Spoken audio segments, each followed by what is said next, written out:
So here I am in the cellar at the family home in Somerset. And what we're looking at here is the footage we shot in 1989 and 90 for our documentary on H.P. Lovecraft. No work's been done on the film for 30 years, so I'm just down here to check for fungus from Yuggoth or anywhere else. For that matter, it wouldn't be a good thing. I'd better open one or two of these just to check. But everything is really dry, so I'm hoping that we can get all this footage digitised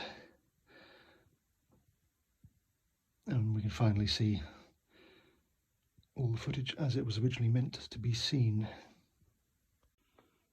Okay, the first can's open. This print looks okay, but this sound doesn't look so good. I don't have any cleaning equipment with me. I'm just down here with a handheld torch and my iPhone. But it doesn't smell.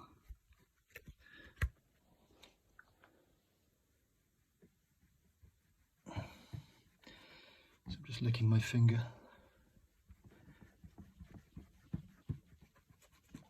So I think the sooner we get this digitised, the better, really. Today's the 8th of November 2021. It's been down in the cellar for 19 years. I think this footage was last on a Steenbeck in 1992.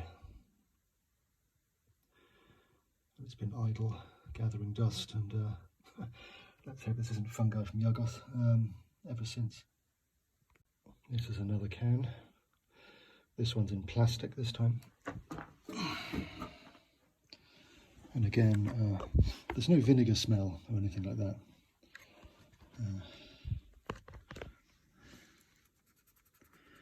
And these things come off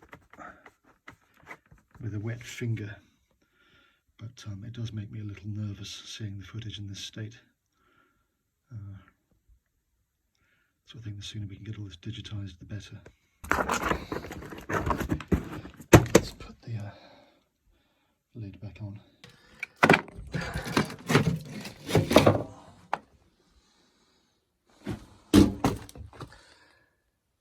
Yes, handwriting. That's Mike, the producer's handwriting. I think that's my handwriting. Anyway, this one is also in a tin can, but it's looks like cutting copy. What are these postcards? This could be the contents of what this thing is.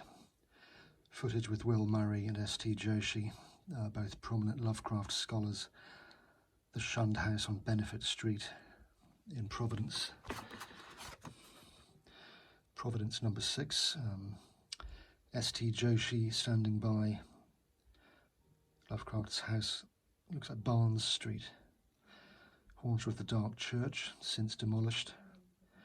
598 Angel Street with our host in Providence and Lovecraft scholar Eileen McNamara, who was very helpful to us. She was a real star. 10 Barnes Street, 598 Angel Street outtakes. Last home, 66 College Street, which is now standing at 65 Prospect. They moved it back in the 50s, I think, and then mutes. Okay, this doesn't look too bad, actually.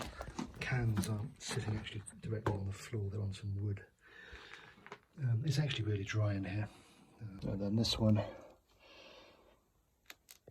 Providence. This is setting up the interview with Sprague De Camp.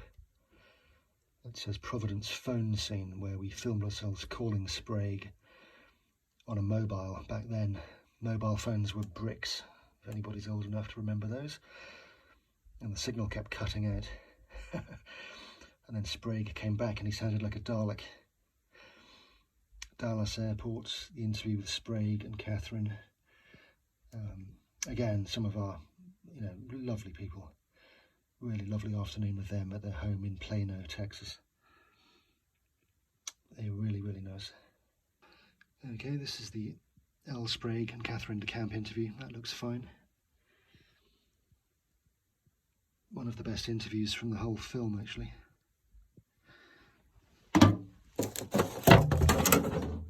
This one says Los Angeles. So this would contain interviews with Stuart Gordon, Brian Yuzna, the guy from Reanimator who played the head. I forget his name now. Sorry. He was the first of our interviewees to die, actually. He died in 1991. We also interviewed Clive Barker and Sam Raimi, who were also very nice. Must admit, Stuart and Brian were absolute stars. I love Reanimator. Let's just have a look at this. Looks okay. Brian Yuzna interview. Okay, the mag here is definitely a...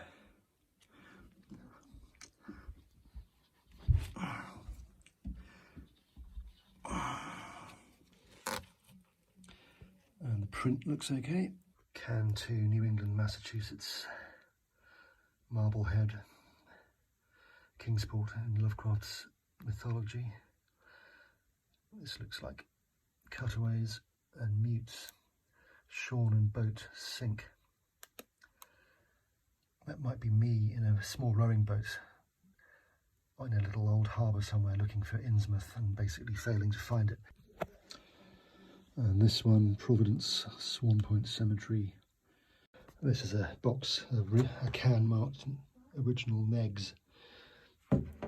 Let's see what this is like.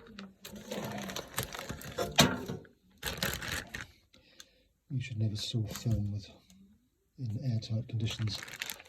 Luckily, this ain't airtight, of course. The lab wouldn't do that. But apart from a bit of dust, that looks okay.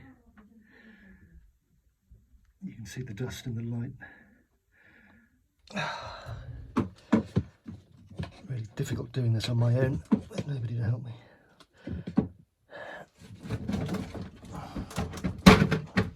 Okay, so what I've done now is I've moved it all into the centre of the cellar. There was about a 6-inch gap between the footage and the wall. Now there's about nearly a yard. So this should increase air flow around the material. Maybe the best thing to do. Let's just do a Kickstarter or something, and we'll finish the film.